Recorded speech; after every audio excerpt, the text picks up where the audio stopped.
What's going on, everybody? Welcome to today's video. Yet another video that is not on the water, but I wanted to go ahead and make a video over two of the kayaks that were talked about at ICAST, my thoughts on them, helping you maybe make a decision on, if either one of these is the best one for you to go with.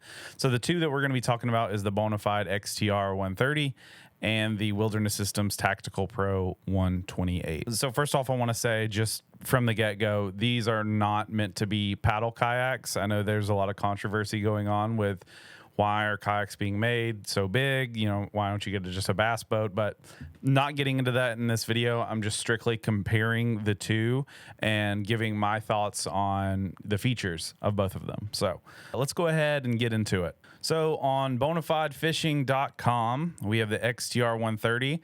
One thing that I thought was kind of interesting is they say 2024 new arrivals, and they've got the XTR 130 and the PWR 129. I don't think that there was a change with the 129, so I think that they're just saying this is new because they didn't sell a lot last year, maybe, or they didn't have the inventory for it last year, but who knows. XTR 130 is what we're talking about today, though. So let's just go ahead and get the price tag out of the way. It is $2,799. It's on the steeper side, but there is a lot of value, it seems, in this kayak. One of the things that a lot of people like on this is, as you can see here, it's got a standing deck built in. So like they said in a lot of the videos, they're taking, inspiration from bass boats and, adding them to kayaks. So, the barrier of entry of having a bass boat is significantly higher.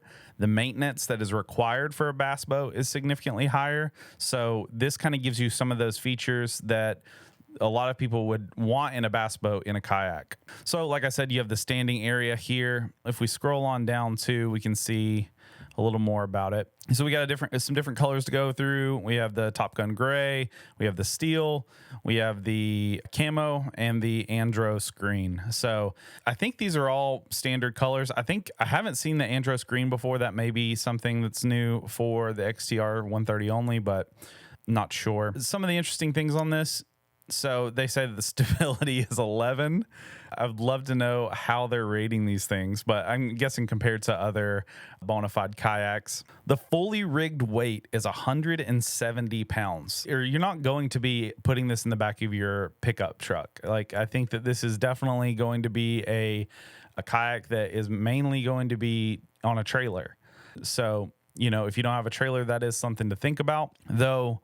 A lot of people, I don't think, would be looking at this kayak if they didn't already have in mind like a more of a bass boat style setup. The capacity at 730 pounds is insane.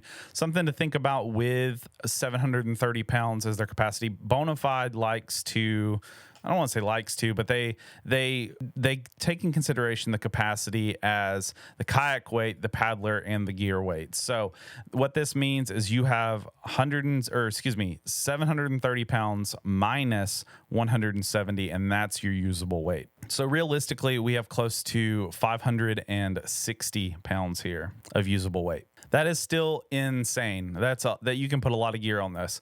A lot of people have been saying, you've got places for two motors. They even demoed it with two motors, a bow trolling motor as well as a stern trolling motor, or a stern motor per se, outboard even. I think at ICAST they actually showed this with a Motor Guide XI3 on the front, and then on the back a NK 300 or NK 180. And then you have the foot pedals on here, so if you did have a stern mounted motor, you could run your wires here to the side and control it that way, which is pretty cool. So I'm going to scroll down here. The next thing they have on here is a video, and I just think that's so funny.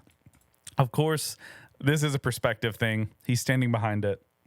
But look at the size of this kayak compared to Hans. This is insane. Hey, my name. Look at this. Let me scroll here so you can see. That is crazy. That is insane how big this kayak is. So, like I said, you're not going to be throwing this in the back of your pickup truck. This is going to be something that you deck out. You add all of your fish finders. You have dual graph mounts here that you could put on the top, or you have rails here so you could add two graphs. You can add multiple motors, you name it. This is a decked out kayak. This is meant to blur the lines between a kayak and a bass boat. The one thing that I personally want to note that I don't care for on this is the fact of how much this bulges out. I know that that kind of is meant to be the way it is, so you can stand on it, but I don't know, the stability, I'd have to get on it and see. And that's, that's something to think about too. It's really hard to get a demo of a kayak. You can go to specific events and stuff, but unless you're going to a place that has a lake in their backyard or a pool or something that you can get on and try these things, it's very uncommon to be able to try something before you buy it, and it's a steep price for you to have to put in 2,800 and not be able to test this thing. I would definitely say that this is not a kayak that's supposed to be paddled by any means. I mean, especially with the width up here. I don't know. I would be interested to see how this cuts through water. I wonder if it's better than other kayaks that I've tried. Personally, right now I'm using an Old Town Autopilot 136. Love it. And I'm interested to see how this compares to it. It is a lot shorter at 12.7, so that is kind of nice. And you have a width of 40.5 inches. One of the cool things that is worth noting on this is it does have a Millennium style seat. These are super comfortable seats. I have one on my New Canoe Unlimited, and it is great. Bonafide standard seat that you can find on like the PWR 129 is a great seat. I actually had a 129 for a while, but this is definitely superior. I do like the fact that they do have the underseat storage already here, and the fact that this lifts up so you can put a battery or tackle boxes or whatever you want in here. There's just a lot of storage. They put a lot of thought into this kayak. So 2,800 is a little steep, but I believe there's definitely going to be a market for this.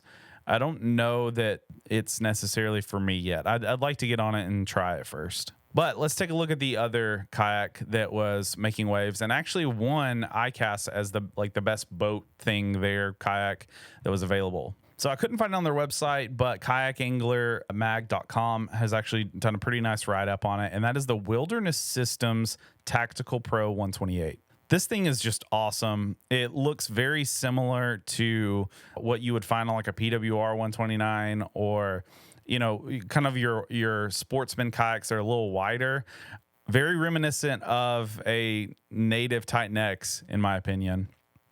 But I feel like they actually took it a step farther with this, and that is by going ahead and adding your accessory plates and running some wires that are needed. So, for instance, this is actually already going to be wired for your trolling motor deploy. So you can literally just add your XI3 here. It's got a clamp already built into it for you to be able just to have the release. That is something that you've had to build in the past. I had to do that on my 129. I had to do that on my New Canoe. So I am accustomed to it, but this allows you just to be able to get up and go, which is great. I also love the fact that they added like this command center bar here, so you can have like your dual graphs or however, one graph, whatever you want to put up here. It's already integrated into the kayak, which is really cool. This is a pontoon style boat, which I believe is very similar to the XTR 130. Now, how they float, I'm not sure. I didn't get the chance to try them, but I believe the stability is really good on this. I saw one review, and I want to say it was a guy that kayak DIY maybe or someone like that actually went out and tried it on the water, and they said the stability is not as nice as, I can't remember what kayak that they were comparing it to.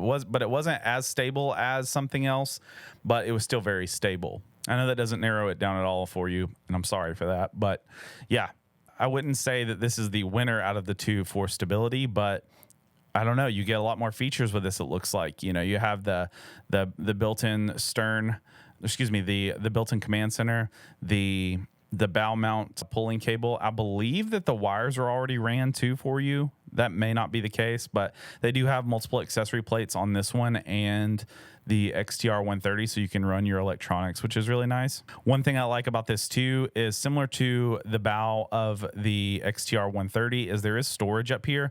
It looks like two different containers, but it's actually just one. So essentially you can open this hatch here or open this hatch here, and there's this huge area down here at the bottom. Maybe even put in a live well or something. I don't know. But yeah, extra storage for you to store tackle boxes or whatever you see fit, as well as one up here too that you can have behind your graphs closer to your bow mounted trolling motor. These power plates look really cool too. You have the place where you can automatically just whoop go ahead and plug in everything and you're good to go. And the seat looks like it is adjustable, which is really nice. You can move this forward and backward right here by pulling this lever and pushing it back or forward. One thing I don't care for on my autopilot 136 is you don't really have a lot of ways to maneuver the seat. It's kind of just locked in the way it is. So it is nice to see that you can move this back and forth, but I would like to have it on tracks instead so I can move it all the way back if I wanted to.